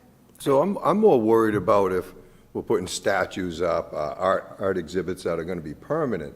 So I was hoping it was more Sanford Springville residents and the heritage of our city. And That's not what this is about. Okay. This is about the art shows they're going to be doing on Main Street. Yep. And they've got the dates in here that they're going to be doing it after, dusk or sometime in through there. So I can't remember the dates, there are like 7 of them already listed. And so they're going to be displaying artwork. Okay. Organizing the display. Organizing the display and stuff. So that's what this is all about. This isn't for them to choose a statue to put downtown. Right, I just want to be Not very that at clear all. that, They're going to be doing a lot of hard work. Yeah. Because I've done shows before. I've done things where you have to set up and take down, and they're going to be doing a lot of hard yeah, work. They and I'm could be grateful having for all people that. I just want also- to make sure we don't, This could be live art, too, that they could be putting on a play or a skit in the park and stuff, and some of those people could be out of town. yeah, they could join it. I just want to make sure voting Yep. members would be considered on, Then that's why we have Taxpayers. 2/3, so the majority of people will always be Sanford people. And actually, a lot of stuff will have to come before us anyway. yeah. Jonathan, you had a question?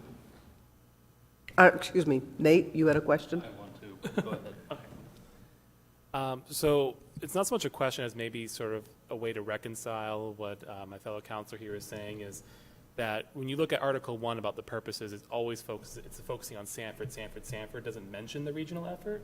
So perhaps, maybe not today, like we can maybe pass this today, but one of the things that this Arts Commission should maybe look at is how to incorporate that regional effort in its purposes, to say that, something along the lines of increasing the diversity of art through the city of Sanford by reaching out to our fellow community members in the region, or something like that, or maybe that sort of explains why maybe we're bringing in those regional people in a purpose, like a commission purpose, as opposed to making it all Sanford, then say it's a regional effort outside of the purposes. So that's maybe a suggestion to reconcile that.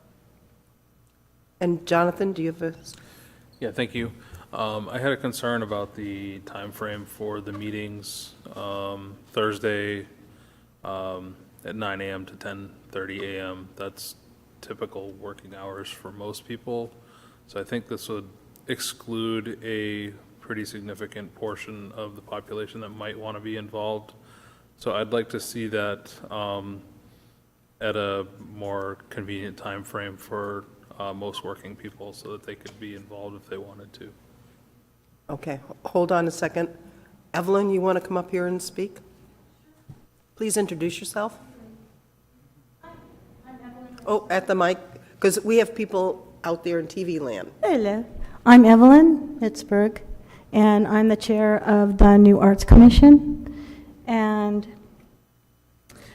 we went back and forth and round with Dave Parent about a good time for all of us to meet together, and this was the date that everybody could meet from 9 to 10:30. It took a month for us to agree on a time, and everybody has been able to attend the meetings so far. So it's working out well. So what's the makeup of your current group? Are they city employees mostly, or what's sort of the background? We're a conglomeration of variously employed members, artists and drama teachers, art teachers, writers. And we as a council already appointed this group, the In Sanford group, and we couldn't appoint out of Sanford until they created this charter. So we all already approved the people who are on this committee. Okay. We were all sworn in. I'm going to remind all city councilors, this is a group of volunteers who have asked to bring art to our community. In a discussion with them, the best way for us to support them is through the fact, and to be on our roads doing events, is by us having them as a little committee, a little like, we used to have a 4th of July committee, just a passionate group of people who have the support of our city. But when we put them on a committee and we make it a little bit of piece of the city, they no longer have to worry about all the details of insurance, et cetera, when they sit on the sidewalk and sell art, show art, get people to experience the passion of art. So this is not something that is going to decide a structure that goes in our city, or they're gonna, if they decide that, hey, we want to push for you as a city to consider having art on the street that's a permanent fixture, they're just going to make a recommendation to us. That's all they're going to be doing, and then we're going to make that final decision. This is really innocuous. I mean, this is just, thank you for wanting to do this. We support you. Thank you, thank you, thank you. And that's the way I feel about this committee, and I think we need to kind of reset ourselves. It's kind of like the Trails Committee. Thank you so much for all that work you do. Thank you. We appreciate it. So I think we just need to show our support and let them continue on with their work. And I don't have a problem with the meeting time, because all they're doing is sitting there and deciding how much work they want to do. And there's a lot of energy in our group. Everybody is very enthusiastic. Thank you so much for this opportunity. Okay, before you leave, any other questions? And I still have copper, by the way. So. No, thank you for everything you're doing. I just, my questions about Sanford was, the Sanford citizens, that was me. I wanted to make sure that we were keeping our culture, but if this is for art shows, I'm 100% for it. So thank you very much. I appreciate you doing everything. Thank you. And Steve? So all the necessity of being this complicated was insurances, right? The artistic community just wanted to do art walks, just wanted to do displays. Should have been easy, but there's insurance, right? So our insurance carrier required, in order for the people to be covered under insurances, specifically the city's insurance, and not having to go out and incorporate and get their own insurance policies and such under that they had to be an organized and recognized subcommittee of the council. Correct. No different than the Trails Committee. Thus the emphasis on the structure, the council having the authority to appoint this board under the structure, having the bylaws, and then having their events sanctioned in working with the Parks and Recreation Department by having those sanctioned that covered no different than a municipal parade or any other events that are taking place in our community. So that was the necessity. Let's blame it on Ronnie. Got to be Ronnie's fault. So when she watches this tomorrow, I'll get a phone call. But no, it was insurances that necessitated this level of structure. Thank you. So therefore, the map, the location of our art walk. Yes. Right? And so we have agreed that the art walk will start on Main Street. And so we have divided the map into 4 sections: Main Street, across the street near City Hall, and overflow on the path into Midtown Mall and in the park. Right? Perfect. Yes. Wait, We saw the map at the property subcommittee, and Good, it looks yes. really good. You did a nice job. So that they've already done some work, even though we hadn't approved their bylaws. We've spent a lot of time. Anne? And I just wanted to point out, I just realized that the map is not in tonight's packet. It is only in property subcommittee's packet. So fellow counselors, you want to take a peek at it. It is, does show the zones as well as the 4 dates listed, which the first one's being is We August 11th. did have it at a full council meeting months ago. Actually, yeah. Yeah. But just for the, I don't know if the dates changed since then. I can send that out tomorrow to all of City Council as well. Okay, thank you, Brady. That'd be great. Thank you, Brady. It was in the, Thank you so much, Evelyn. You're welcome. it's in the Thank you. subcommittee packet, yeah. Okay. I did note that your November 10th, which is your last art walk of the year, you said the art walk's going to be from 4 p.m. to dusk. So I checked. That's about 10 minutes. 4:23 is sunset, so you have a 23-minute time period. But We might want to adjust that a little bit. All right, all those in favor? Thank you. And thank you for being patient. See, everyone goes home with a reward. It's fantastic. What more could you want? All right, let's move on. The next one we're going to table, which is 23282-01, because more research needs to be done about that document. I'd like to make a motion to table. All those in favor? There we go.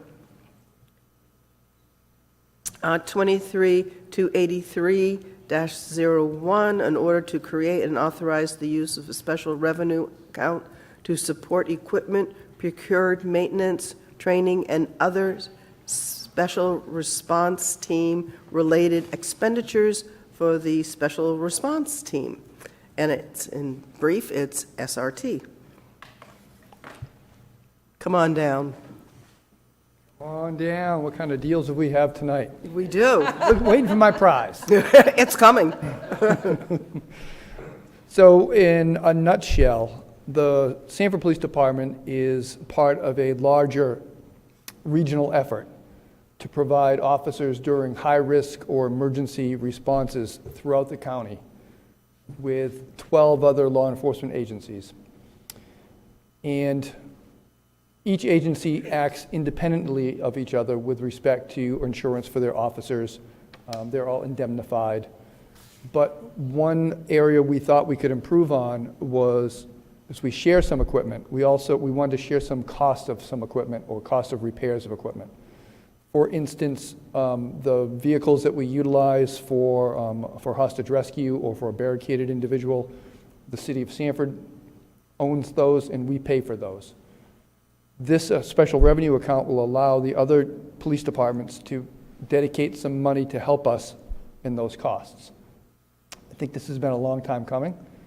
We met with the District 1 chiefs. Deputy Chief Small broached this with them, and there was support from pretty much every chief to provide yearly an amount of money into the fund, somewhere between $500 and $1,000 each agency. So we're looking at about $12,000 a year, about tops, to help offset for some of the costs that we would expend as in a joint venture. Whereas previously, we would end up eating most of those costs all on our own. So it's kind of a win. This is your prize. Perfect. Do we have any questions? Can I have a motion, please? Motion to accept. Can I have a second? Second. Nate? All those in favor? There we go. Thank you. Well, thank you. Passenger. 23-289-01, an emergency ordinance amending City Code Chapter 155 and 149, establishing a shelter license standard and fee. And Ian, you're going to report on this? I can, unless Steve, do you have any preamble you want to add at this point? Well, as far as a preamble, so in dealing with the asylum seekers and the large influx that was thrust upon us, several issues came to light as far as the differentiation between what is lodging, what is traditional lodging, and what should be shelters. In the city, as a city, we lacked specificity in this particular area, so we did some research, talked to the state of Maine, looked at what specifically South Portland had done in response to the issues that they were having as far as the hotel rooms being used as long-term shelters. So we sought clarification there. The other recognition that I think Director Househeel has done an exceptionally good job in communicating here is that by putting stronger definitions of shelters into our ordinances as is being proposed, we're seeking stronger recognition in our pending conversations with the state of Maine that we recognize that shelters are needed, they're necessary. We're going to have those in our ordinances, and we're seeking state support for shelter solutions for York County, for ourselves and for York County, because we are grossly deficient in shelter services here in York County. So when I look at the amount of shelter services that are being funded by a number of aspects, many of which are predominantly at the state, my goodness, the amount of sheltered operations that are being funded in Cumberland County is outstanding. There's very, very little, i.e. 39 beds being funded here in York County. So we're seeking equity in that regard. And a first step in this process is to clean up, clarify what lodging is and is not, what shelters are and are not, and that they are not one and the same. They are separate and distinct. And by getting these clarifications, seeking to avoid issues that we learned, as was referenced earlier, some things did not go well on the start of this crisis that we were hit upon. We've learned a lot, and we'd like to bring those lessons forward as part of these amendments. So with that, I'll turn it over to you, Director Househeel. Thank you. Just to follow up what Steve said, I just wanted to reiterate that there are 39 homeless shelter beds in the county, and that's just a suffering number. So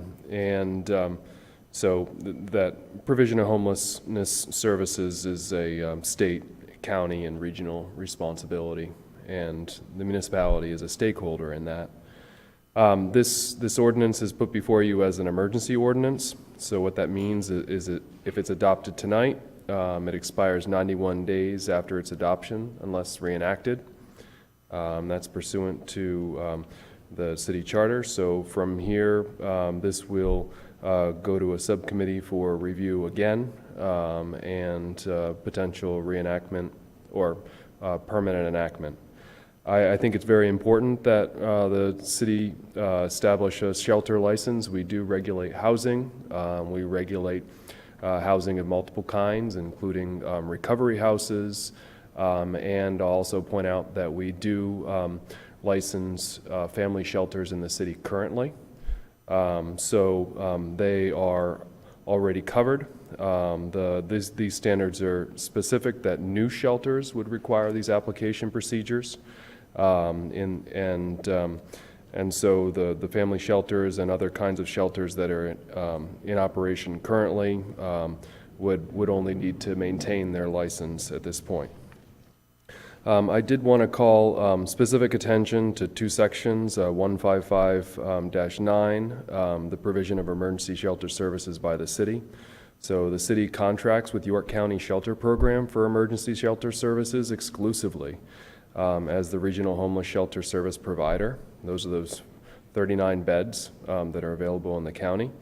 And the City Council is authorized to maintain and enter into contracts with York County Shelter Program and Maine Housing for the provision of emergency shelter services on behalf of the city.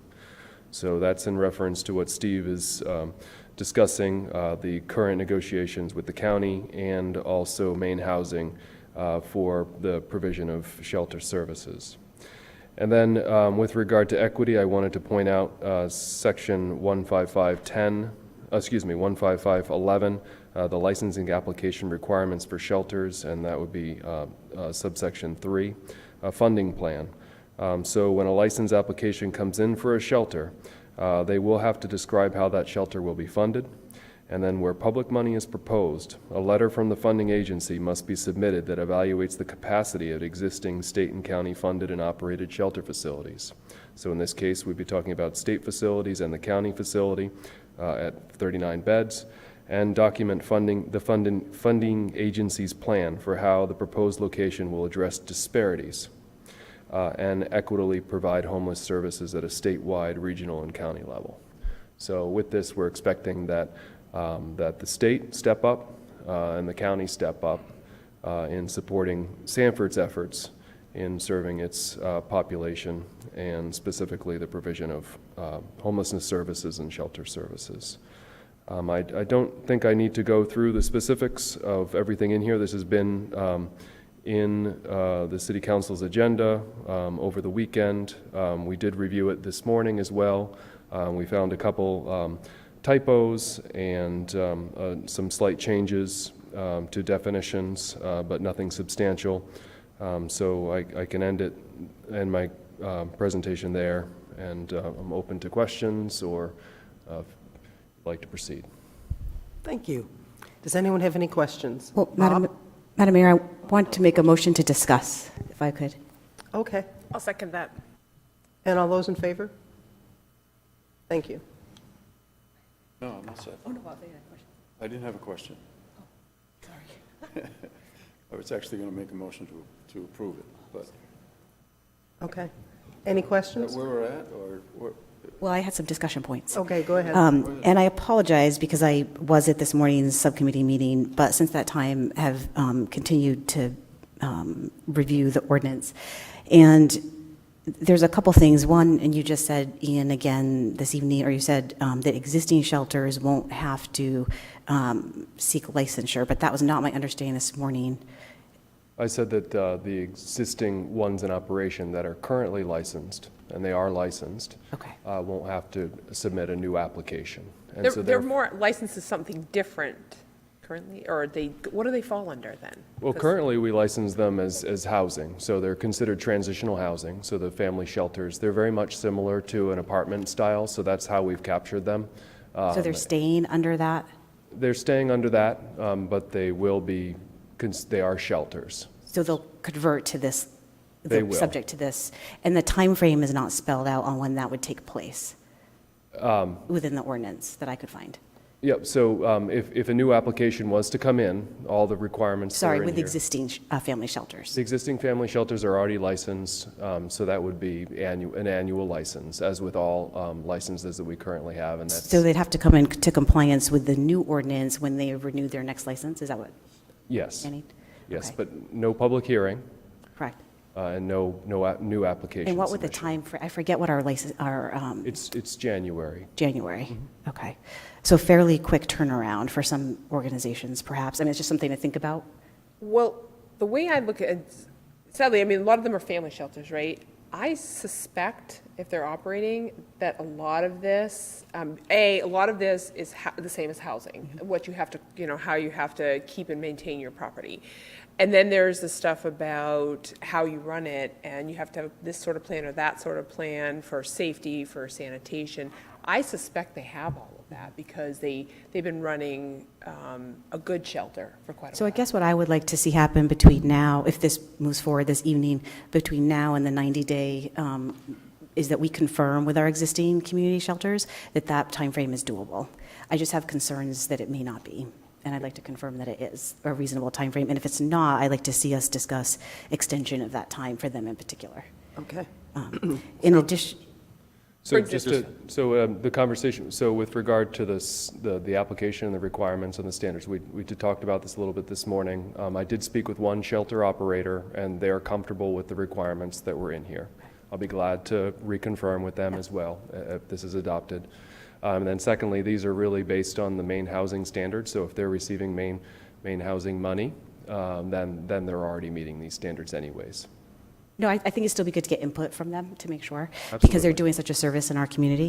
Could I recommend maybe, since this is 90 days, maybe they are in the conversation we have representation in the conversation as we fine tune, make adjustments for whatever we might want permanently. That makes great sense. Yeah, that would be helpful. So, thanks. And two more things. One, I'm a little bit, 155.9 seems almost contradictory in that we reference that we only exclusively contract with the York County Shelter Program, but in that same section, say we enter contracts with Maine Housing. So it seems contradictory to me. And I'm wondering why it's even necessary to indicate that we exclusively contract with a particular program. So two questions, I guess, in that one section. Yep, and so this isn't perfect, and in preparing this ordinance for you, I went to a municipal law book that I have and referenced and looked up homelessness, and there was actually only one reference in that, and it talked about very frankly discussed the need that homelessness is not a local issue, that it's a state and regional issue, and that in those situations the state should be stepping in to determine equity. And so what this is saying, and I understand what you're saying about it being slightly contradictory, but that those are the two those are the two homeless shelter providers in the state. So that's the way that the funds are directed from HUD. And between those two entities, that is how we should be addressing homelessness at a regional level. So I guess my suggestion as we clean this up in the future is that we don't say exclusively and then have another provider listed. And then the last thing I want to say is I want to really make sure, because again, we have some amazing programs in our community that are serving Sanford community members, that we ensure that our license requirements aren't in contrast to the federal or state laws that they operate under. So I was concerned about 155-12F, which requires identification, which I think is problematic under the Federal Violence Against Women's Act for one of our family shelters. So I just want to, and again, I don't know if that has to be done tonight, but it has to be done within the 90. So what I'm trying to figure out is, can we pass this as is with those concerns and get it cleaned up in 90 days, or do we? Would you tell me that We had specific discussed standard? that same concern earlier today about not disclosing of the location for that type of And it's shelter not location, it's the identification requirement. This is the issue. Would you give me the specific reference? 155-12F is the ordinance section, and it's an issue under the Federal Violence Against Women's Act. So do you think, so given the sad thing is we're dealing with so many different types of, what could be a shelter. So we definitely have shelters for people who are subject to domestic abuse. And in the situation we have at St. Ignatius Gym, we have people who are coming in and out. So being able to make sure that we know the population that's in there, and how do we maintain that? Maybe it's requiring them to maintain it, but not necessarily providing it to the city. Mm-hmm.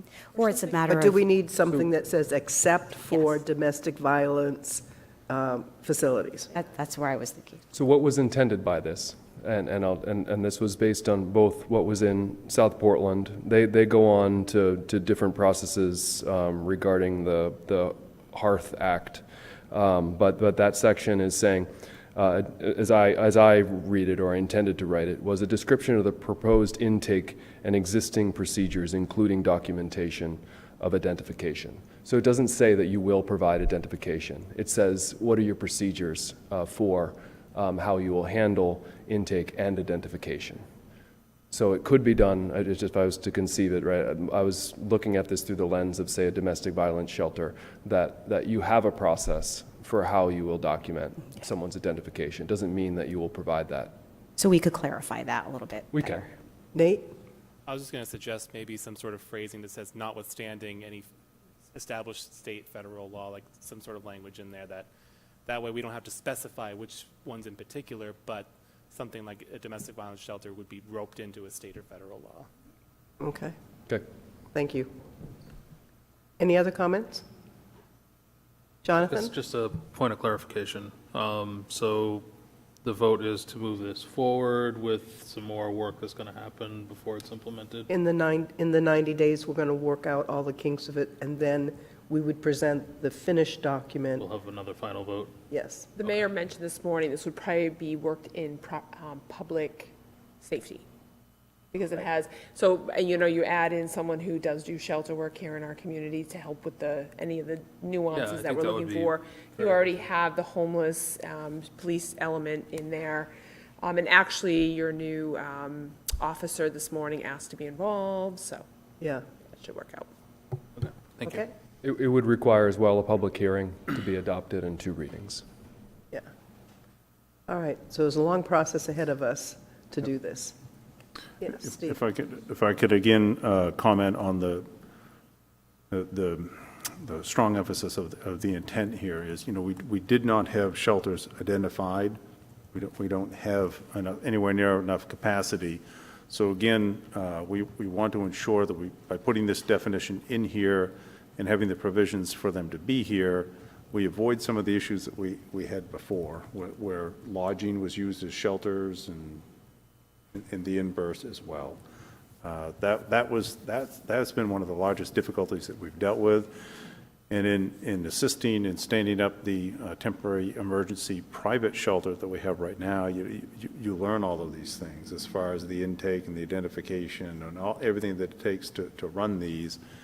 I would prefer that we, as a community, we never get into this situation again, that we have them stood up and have some capacity there in the future and not have to realistically stand that up in an hour's time.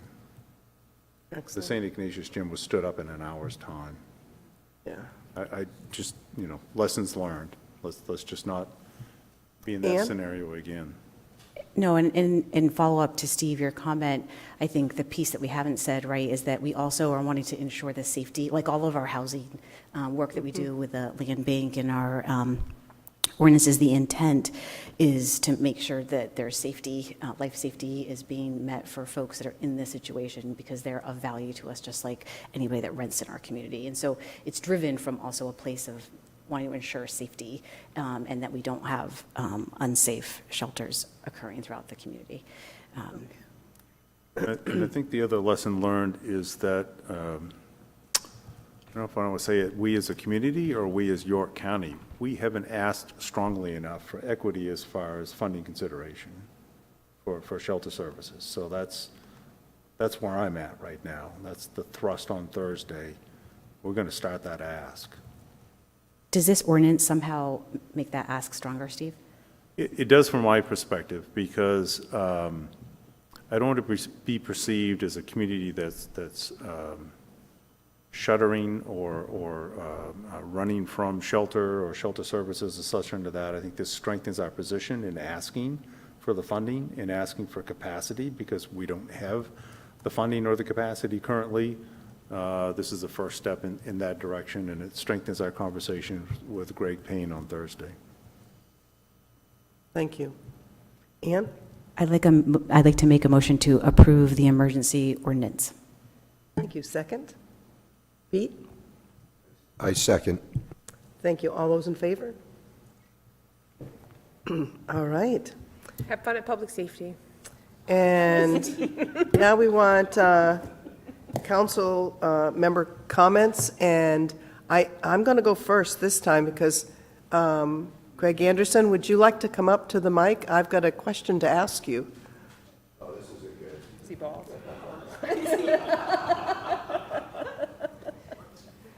The surf has not been good, if that's the question. It's been very flat these last few days, yes. Okay. Now, you do know I do almost no social media. You know, I just really don't care for it. But, you know, for some reason, people like to share their experience on social media with me. Mm-hmm. We do. And I heard rumor that you actually every now and then go to a barber shop and probably push other people out of your way so that you can get a haircut. Is there even a remote possibility of this happening? I haven't been to a barber shop in probably 30 years. 30 years, okay. And then I started doing my own hair when I had hair, and I actually would have hair if I let it grow out. And then eventually I got tired of just doing it. I just bick it all off in the shower, and I've been doing that for years and years and years. So no visits. And Okay. I am familiar. I thought we should just set the public straight on that it wasn't you, it was somebody else pretending to be you, but it obviously, when I heard that, I thought, somebody doesn't know what this guy looks like. I appreciate that. I appreciate, it was my understanding a few people made comments, Deputy Mayor Hurley did, and pointed out that, I'm pretty sure he's bald. And Kendra and Brett Williams pointed out that he's got no hair. Why would he be in a barber shop? Well, I think that this is your embarrassment, so you can go back to all the police department, and they can harass you for the next week. I've got a little bit of it, didn't I? Thank you for letting us have fun. Thank you. Any other comments from? No? Anything that you would like on the future agendas? Pete? Yes, I'd like to look at the revenue that we're not getting from, like, the Memorial Gym being fully utilized, Goodall Park not being fully utilized. I'm talking events for the summertime, for the citizens. I just think maybe we should have a workshop with Parks and Recs and see if we can kind of maximize, so people start using our city, coming to our city for Battle of the Bands, for a big concert at Goodall Park, or just kind of see if we can do Pete, some that's, things. that's really interesting, because we took that up this morning at one of the committees you're not a part of. And Steve made those comments that we needed to look into, and he was going to be meeting with Brady and stuff in their group and looking to see what are some of the things we could bring to the ball field to make money, especially Memorial Gym. What are some of the events that we could bring in there? So I don't know if we need to do a workshop on it, because I think it needs to be done at that level. Yep. But if you want to volunteer to work with Brady on that with some suggestions, that would be good. I'd be happy to, because I think we need to really look at maybe an event coordinator for the city.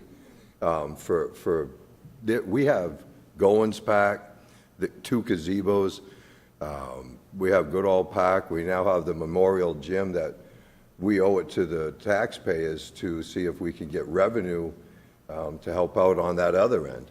So I think that we have to look at all options to make it so you'd want to, what's going on in Sanford for this weekend, who's playing, who's doing what.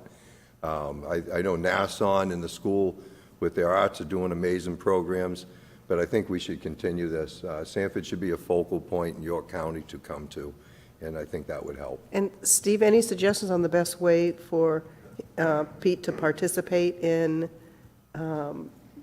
maybe helping Brady with that? Well, it's really, the last review was just done with the Parks and Rec Committee, and then that was brought before Property Sub this morning. Yeah. Property Sub this morning as well. And Nate's involved on the parks as well, so.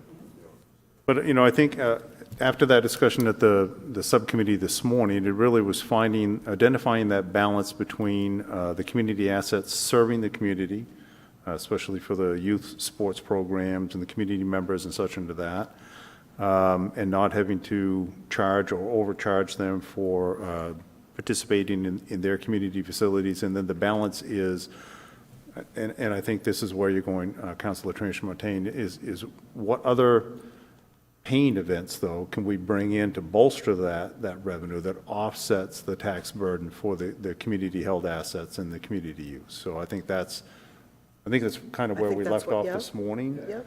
So, Brady's just now getting his feet underneath him at Memorial Gym, and we're still striving to get janitorial services in there part-time to start.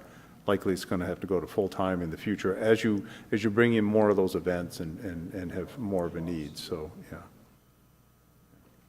Okay, thank you. All right. Any other? Okay.